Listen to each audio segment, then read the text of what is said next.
go down the line, like from this way in terms of your questions?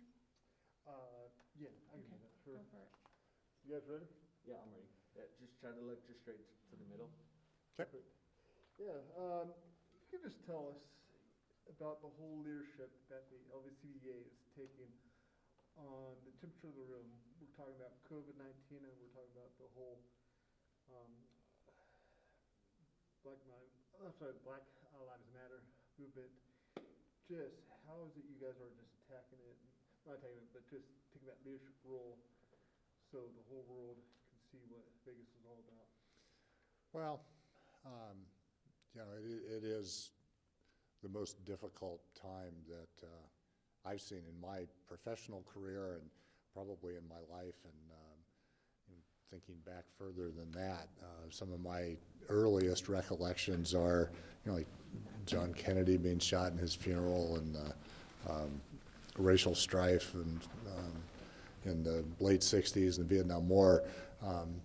But what we're going through right now is every bit as significant, if not more so than that, because we've added on a health crisis, an economic crisis to that social turmoil as well.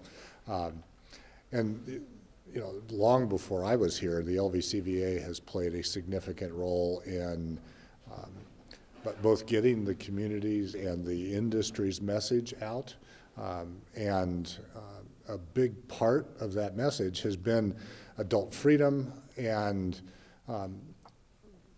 while some of that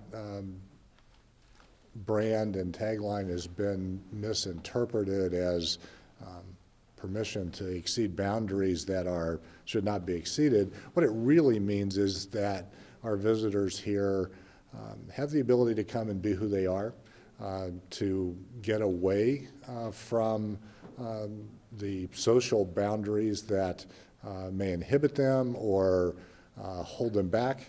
And in Las Vegas, we welcome diversity. We are inclusive. We have a very diverse workforce. We have an open mind, regardless of where you're from, who you are, what you believe, any of those issues. So getting that message out has always been a part of what this organization does. But the community's been through a lot over the past, particularly 12 years.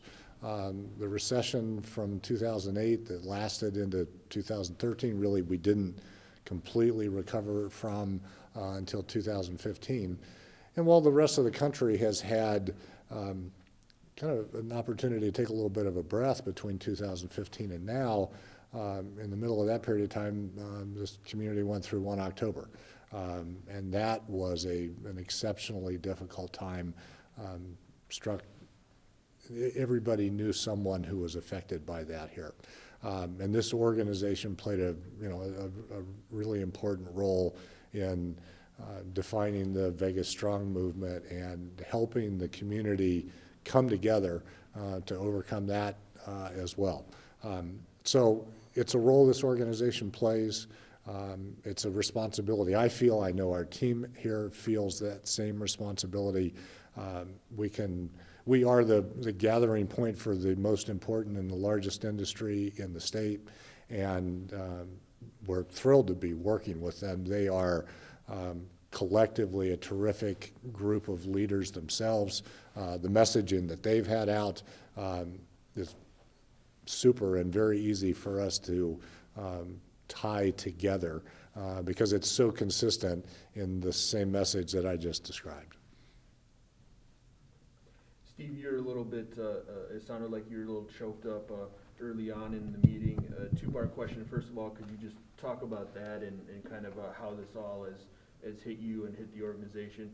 And then also some of the momentum that's been seen, of course, since opening last week.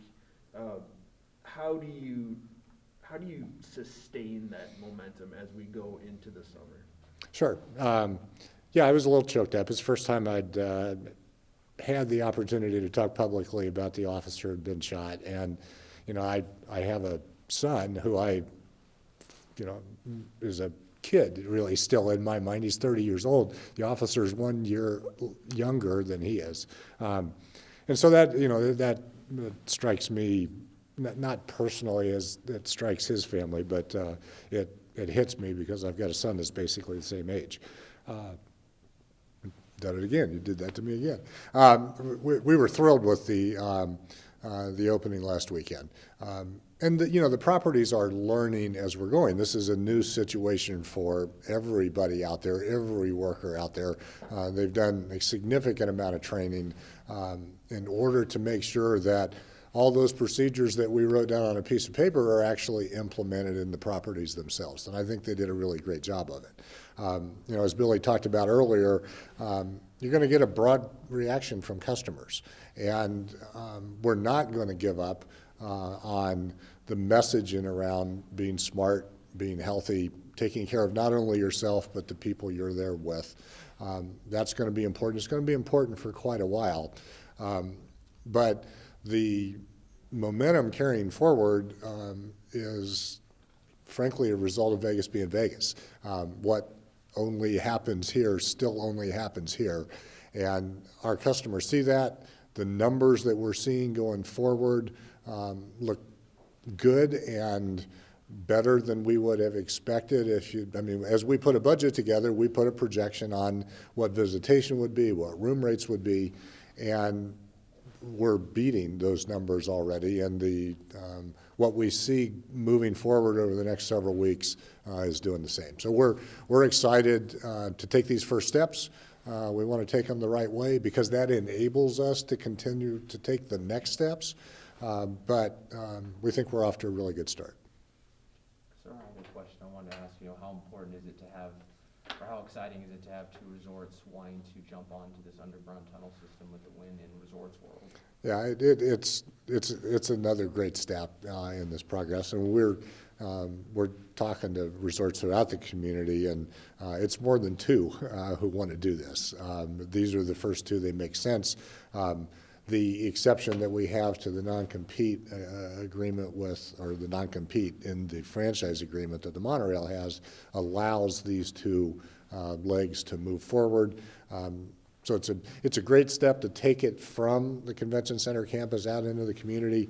I think it's the first set of steps as we move this further out into the resort corridor, hopefully to the airport, and out into the community over time. Steve, we talked diversity and inclusion is one of the main messages that we're trying to put out today, but one of the board members was just rebuked by our own party just yesterday, Michelle Fiore, for what are described as racially insensitive comments. Does the board plan any action, or do you have any thoughts on that? I saw a news story about it. I don't know what the comments were. Not really our place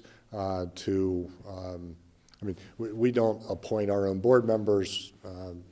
I'll let the city and Mayor Pro Tem Fiore address that outside the organization.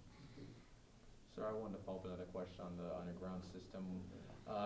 How do you think this is going to positively impact the convention center with already having two resorts looking at having this system go to and from?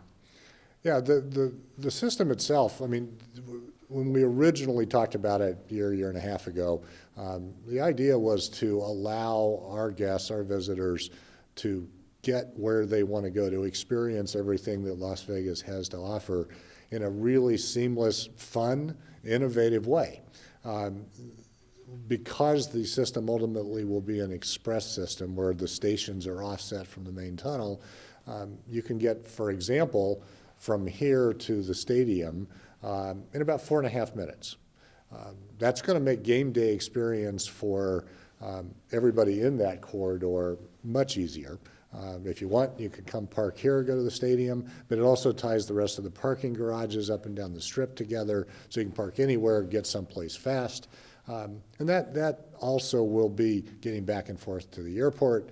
And, if you are staying in one property, going to dinner at a second property, going to a Knights game, going to a show, going to another event after you have dinner, that's a pretty tough thing to do right now because it takes 20, 25, 30 minutes potentially to get from one spot to the other. If we have the ability to get people from one of their desired locations to the next inside of 5 minutes, that's going to be a game changer for this city. And that's the goal, and we'll get there. That's going to happen. And you kind of touched on it, so you see this expanding